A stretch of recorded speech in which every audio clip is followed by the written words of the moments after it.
Olá pessoal, sejam bem-vindos de volta ao canal e hoje mais uma vez vamos abrir a caixa de Pandora. Hoje para contar um caso mais parecido com o roteiro de uma novela mexicana, que aconteceu bem na data do Dia dos Namorados. E antes de você continuar assistindo o meu vídeo, como sempre eu vou pedir para você não se esquecer de deixar um like aqui para mim, também de se inscrever no meu canal. Eu vou abrir a possibilidade de você se tornar um membro aqui do meu canal, que é uma forma de apoio ao meu trabalho, e com isso você tem acesso a vários benefícios, sendo um deles um vídeo exclusivo para membros por mês. Além disso, eu separei todas as maquiagens que eu uso e deixei no box de descrição aqui do meu vídeo, então acessa minha loja e faça suas aquisições. Além disso, eu também separei alguns livros que eu gosto bastante para indicar para vocês, então acessa o link e dá uma olhadinha lá. E além disso, as meninas têm falado bastante sobre o meu cabelo nos meus vídeos, então lá na rede social de fotos eu deixei um destaque especialmente para vocês. O meu arroba vai estar aqui na tela, então você me segue lá e manda uma mensagem para mim, que eu gosto muito de conversar com vocês. Então é isso, fiquem comigo até o final do vídeo e bora pro caso de hoje. Alfonso Trieiro era filho de um vendedor de trigo e grãos, que após se tornar um homem adulto, se tornou um empreendedor que se fez sozinho. Primeiro ele montou um supermercado, depois abriu uma loja de presuntos e derivados, teve uma criação de porcos e até mesmo teve uma discoteca. O Afonso se tornou um empresário muito bem sucedido e bem conhecido em toda a cidade de Logrosán, onde viviam. Mas na verdade o que ele mais amava e dedicava a sua vida era o seu restaurante e churrascaria, que ele havia construído ao longo dos anos, chamado El Cortijo del Jamón. E por causa desse restaurante, a família do Alfonso recebeu alguns prêmios de a melhor empresa rural pelo governo de Extremadura. Ele era casado com Rosa Durán há mais de 30 anos e juntos eles tinham 2 filhos, o José Carlos, de 28 anos, e a Ana, de 20. Os 4 eram vistos como uma família exemplar, que se amavam e se respeitavam muito.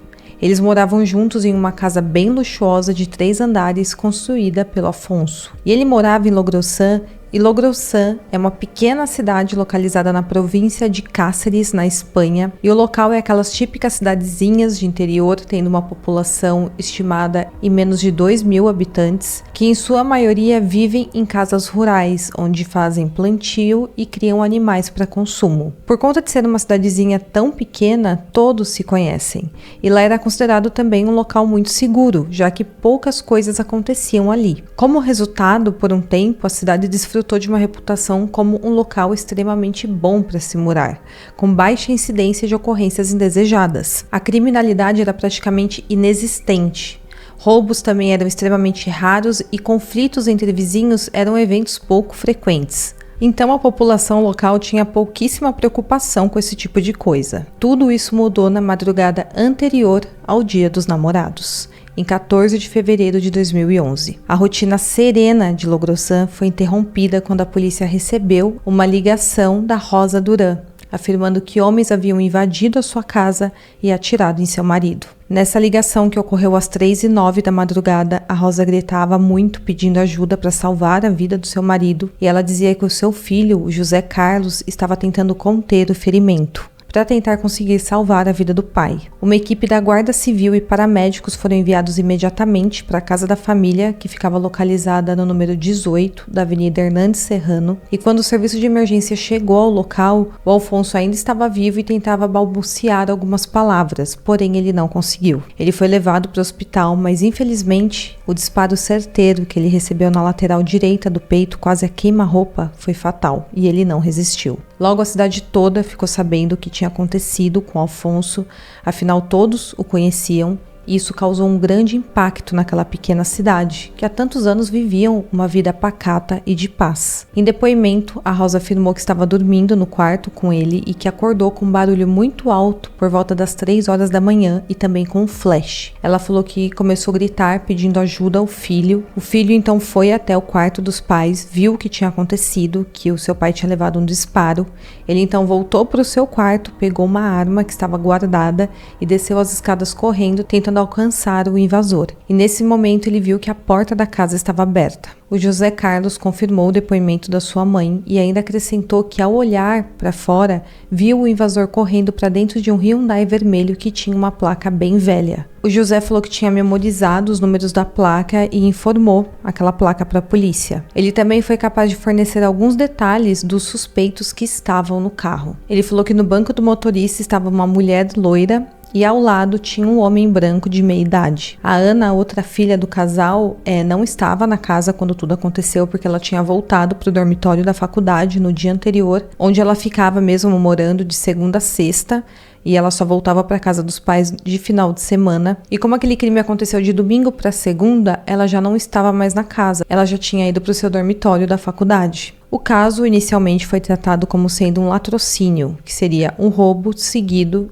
de alguém ter tido a vida tirada. Foi apontado que estavam faltando na casa um valor de 4.500 euros que estava em um envelope, e esse valor era referente ao dinheiro recolhido no final de semana nos negócios da família. Na casa, várias gavetas estavam abertas e bagunçadas, como se alguém realmente estivesse tentando encontrar algo ali. Durante a perícia na casa, os investigadores também encontraram na cozinha 3 xícaras que tinham sido usadas, tinha restos de salsicha e uma faca. Subindo as escadas até o primeiro andar, onde ocorreu os fatos, que era o quarto do casal, lá eles encontraram uma arma na porta do quarto e também um cartucho. Essa ferramenta pertencia ao namorado da Ana, a filha do casal. O José Carlos, em seu depoimento, falou que essa ferramenta estava na sua casa porque ele tinha pedido emprestado ao seu cunhado para caçar no dia anterior e que ele planejava devolver ao dono no dia seguinte. Além do quarto do casal, a perícia também olhou o quarto do José Carlos.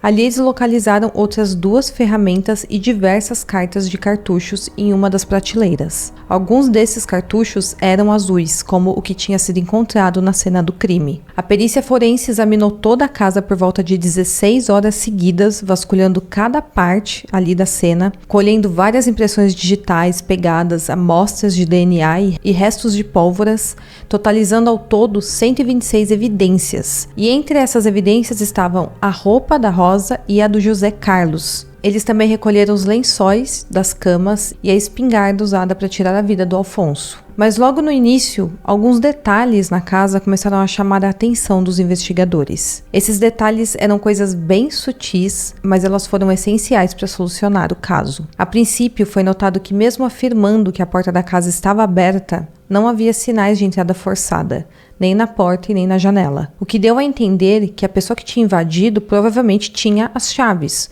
ou que alguém de dentro da casa havia aberto a porta. No meio da sala havia sido encontrada a bolsa da Rosa, que continha dinheiro, cartões de créditos e cheques, mas claramente ninguém havia tocado naquela bolsa, o que era algo estranho, visto que o crime era um latrocínio a princípio. Então por que um ladrão que está buscando roubar coisas não pegaria uma bolsa que está bem na frente dele? Em cima do balcão da cozinha havia um pedaço de carne que, segundo a Rosa e o José Carlos, não estava ali quando eles foram dormir. Eles falaram que essa carne teria sido usada pelo criminoso para conseguir atrair o cachorro da família e trancá-lo no banheiro, para que ele não latisse ou avançasse. E por isso, segundo o depoimento da mãe e do filho, não foi possível ouvir os latidos do cachorro quando o criminoso invadiu a casa. Mas o que é estranho é como que a Rosa, o Alfonso e o José Carlos não teriam ouvido os barulhos do ladrão durante todo o tempo que levou até ele abrir aquela porta, ir até a cozinha e prender o cachorro. Fora que a casa estava toda revirada à procura de coisas valiosas, então certamente eles teriam escutado alguma coisa caso alguém desconhecido estivesse revirando a casa em uma madrugada silenciosa. Ao serem questionados,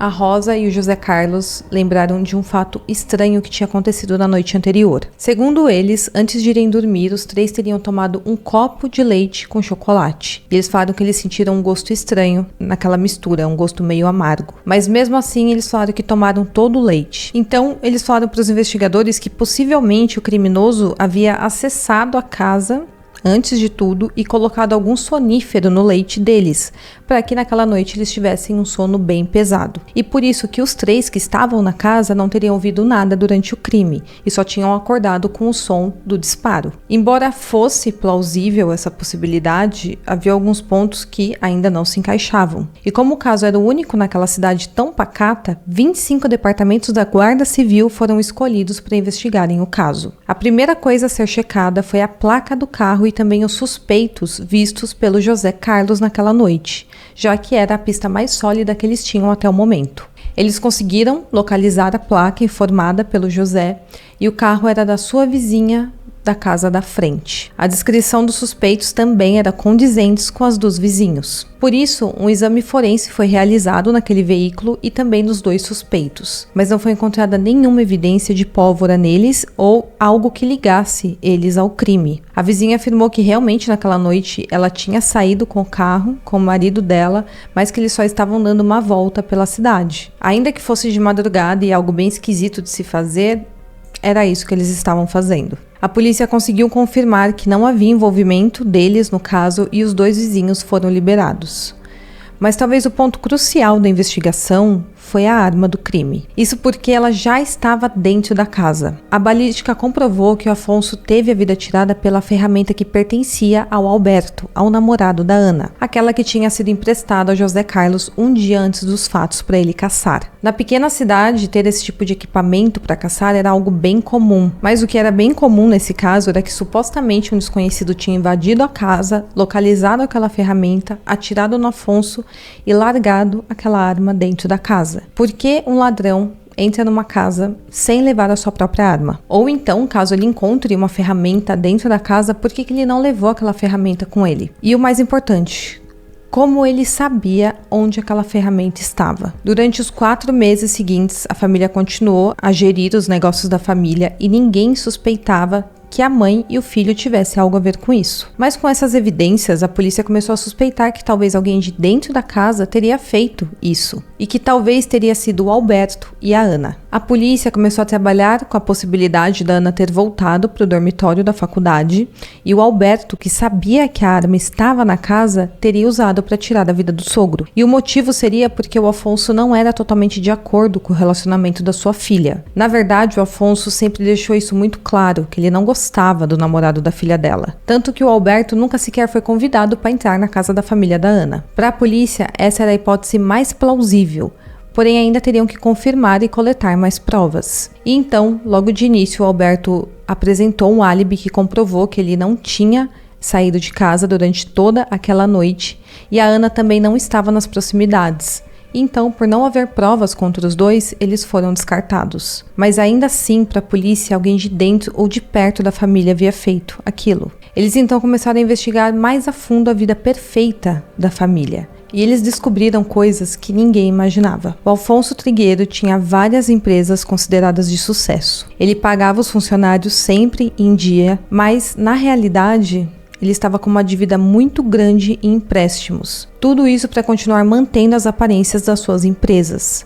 Segundo fontes, ele estava devendo mais de 100 mil euros ao todo, dividido em pelo menos 3 empréstimos com pessoas diferentes. A Rosa chegou a falar para os investigadores que alguém poderia ter sido contratado para fazer aquilo por causa das dívidas que o marido dela não pagava, mas os investigadores concluíram que uma pessoa contratada para fazer aquilo provavelmente teria levado sua própria arma, já que alguém contratado não tinha como saber que na casa tinha uma espingarda. Além disso, essa pessoa teria forçado a entrada na casa e também não teria como saber a existência de um cachorro no local. E a verdade é que na época dos fatos, a vida do casal tinha se tornado bastante caótica, de tantas dívidas em que eles estavam afundados. Mas o Afonso parecia ter escondido isso pelo menos dos filhos dele. Eles não imaginavam a quantia que o seu pai estava devendo. Além disso, os investigadores descobriram que a Rosa havia pegado emprestado um valor aproximadamente de 60 mil euros, escondido do seu marido. E isso não era tudo.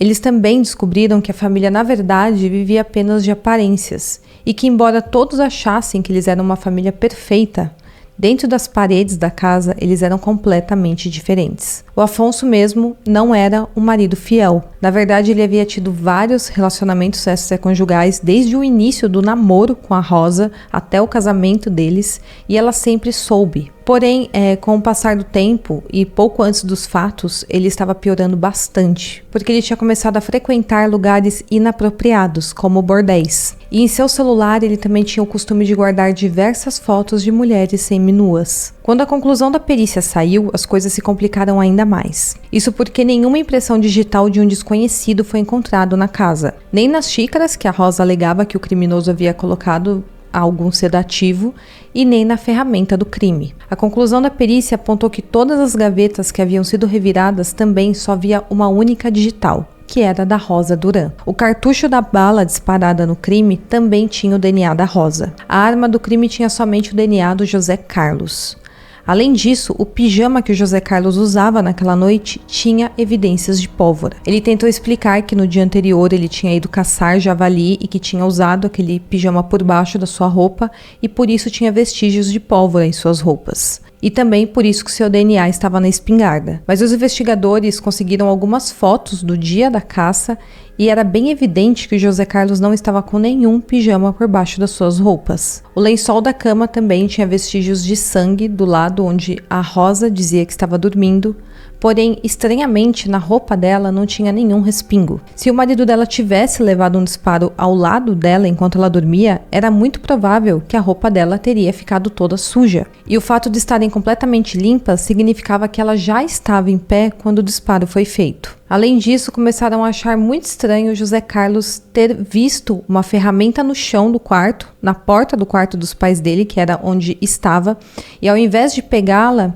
ter voltado até seu quarto e pegado outra ferramenta que estava guardada. Na visão da investigação, alguém que está desesperado pegaria aquela ferramenta no chão imediatamente para se defender e não iria até o quarto pegar outra ferramenta para então correr atrás do invasor. Após toda a investigação e análise dos fatos, a polícia concluiu que naquela noite o seguinte teria acontecido. A Rosa teria combinado com o filho José Carlos que tirariam a vida do Afonso. Na madrugada, a Rosa se levantou e o José Carlos disparou a arma tirando a vida do próprio pai. Em seguida, eles teriam revirado a casa, colocado o cachorro para dentro do banheiro e deixado a porta da frente aberta, para parecer que alguém havia invadido o local. E tudo isso teria sido feito com a intenção de receberem o valor do seguro de vida que o Afonso tinha feito há poucos meses antes, no valor de 30 mil euros. Fora que ela passaria a receber uma pensão de viuvez. O fato dele ter começado a frequentar lugares promíscuos fez com que a Rosa tivesse mais medo ainda de estragar a sua reputação. E com o seguro, eles conseguiriam quitar todas as dívidas e voltar a ter aquela vida luxuosa que eles estavam acostumados. E assim, 4 meses após o crime, em 27 de junho de 2011, o juiz ordenou que Rosa Duran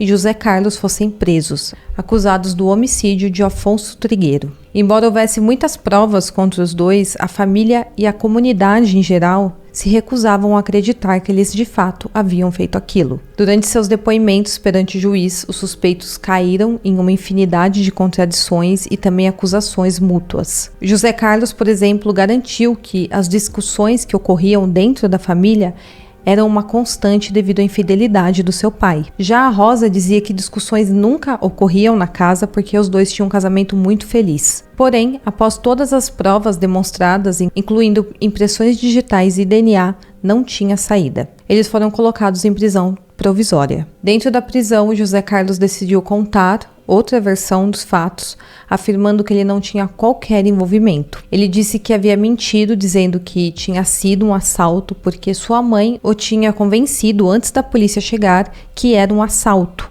e que alguém tinha entrado na casa. Ele afirmou que só acordou após ouvir o disparo e que sua mãe já estava no corredor, afirmando que o pai dele havia sido atingido por um assaltante. O José Carlos chegou a confirmar que sua mãe poderia sim ter feito aquele disparo contra o seu pai, porque ela era uma mulher muito ciumenta. E após a Ana ter descoberto fotos de garotas seminuas no celular do pai, a Rosa teria ficado completamente histérica. Uma briga já tinha acontecido um dia antes dos fatos e durante essa briga a Rosa teria dito que queria aprender a usar uma arma para tirar a vida dele, e que seria com um tiro a queima-roupa. Mesmo com a nova versão do José Carlos, as evidências eram o suficiente para concluir que ele teve participação ativa no caso. Então, os dois foram mantidos na prisão à espera do julgamento.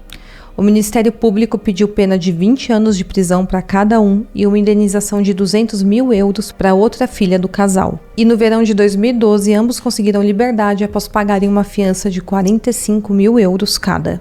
A primeira audiência realizada em Cáceres, em setembro de 2014, os dois assistiram ao julgamento em liberdade. Diante do juiz, o José Carlos se retratou e voltou a apoiar a versão inicial da sua mãe de que alguém realmente havia invadido a casa, e o tempo todo José Carlos e a Rosa mantiveram que eram inocentes. A Rosa chegou a explicar que não estava deitada na cama porque ela tinha problemas de circulação nas pernas e na ocasião estava dormindo em um colchonete no chão. Porém, foi apontado que na casa não havia nenhum colchonete. E a empregada da casa também testemunhou que a Rosa nunca tinha dormido fora da sua cama. Ao todo, foram ouvidas mais de 30 testemunhas e mais de 40 especialistas foram chamados no tribunal. O caso foi reconstruído digitalmente, comprovando que a versão sustentada pelos dois acusados eram muito improváveis diante das evidências. E então, no dia 25 de setembro de 2014, o júri popular leu o veredito. 7 dos 9 integrantes do júri popular consideraram os réus culpados. Eles apontaram José Carlos como atirador. E não só por encontrar suas impressões digitais no gatilho da arma do crime, mas por ter vestígios de pólvora no seu pijama. Em relação a Rosa, indicaram que ela foi a autora intelectual do crime. Na sentença foi lido o seguinte: a vítima dormia em sua cama quando o filho fez o disparo do lado esquerdo a curta distância. Estas ações foram realizadas em conivência com a mãe, que também estava em casa e conhecia todos os detalhes da ação. Depois, mãe e filho abriram gavetas e fingiram que um terceiro havia entrado na casa para roubar o dinheiro do restaurante. Além disso, as ações de Rosa excedem as de cúmplice e fazem dela uma coautora. Eles foram sentenciados a 17 anos e meio de prisão e a Rosa, ao ouvir a sua sentença, chorou inconsolavelmente. Enquanto isso, José Carlos não conseguia acreditar. Mesmo sendo considerados culpados, a juíza Maria Tena determinou que, como ainda eles poderiam recorrer àquela decisão e não apresentavam riscos à sociedade, os dois poderiam continuar respondendo em liberdade, mas deveriam entregar os passaportes e também deveriam se apresentar no tribunal toda semana. No dia seguinte, dia 10 de outubro de 2014, era a vez do José Trigueiro comparecer diante da juíza para eles lerem a sentença dele. Porém, ele havia fugido. Antes deles serem condenados, a Rosa havia vendido o mercado e o restaurante da família, e o José Carlos tinha pegado todo esse dinheiro em espécie. Ele então juntou todas suas roupas e fugiu. A partir desse momento, ele passou a ser foragido internacional procurado pela polícia. A fuga durou 3 meses, e em janeiro de 2015 ele foi capturado diante de uma revista de ônibus pelos guardas civis. Infelizmente, não é informado o local exato onde ele foi encontrado, mas ele teria sido pego porque o cachorro da polícia apontou para a mochila que ele carregava. Ao abrirem a mochila, foi encontrada uma quantidade de entorpecentes e também 7.600 euros em espécie. Imediatamente, ele foi identificado e foi preso. A Rosa Duran, que recorreu à Suprema Corte, teve no ano de 2015 sua sentença anulada e ela foi considerada inocente. O argumento usado pelos advogados era que, embora sua digital estivesse no cartucho da arma, isso não provava nada, porque ela poderia ter pegado nas balas enquanto estava limpando o armário, por exemplo, já que aqueles cartuchos estavam o tempo inteiro na casa dela. E como suas digitais não foram encontradas na arma do crime, nem seu DNA, então não tinha sido ela quem tinha feito o disparo. Como não havia provas contra ela que realmente provavam que ela tinha arquitetado tudo aquilo, e também não há leis contra uma mãe que encobre o filho, ela foi considerada inocente e voltou a ter uma vida normal. Porém, moradores da pequena cidade até hoje acreditam que a Rosa é culpada do crime e que teria escolhido a data do Dia dos Namorados para se vingar do seu marido traidor. Bom, pessoal, então esse é o caso de hoje. Espero muito que vocês tenham gostado. Não se esqueça de curtir, de se inscrever no meu canal e até o próximo caso.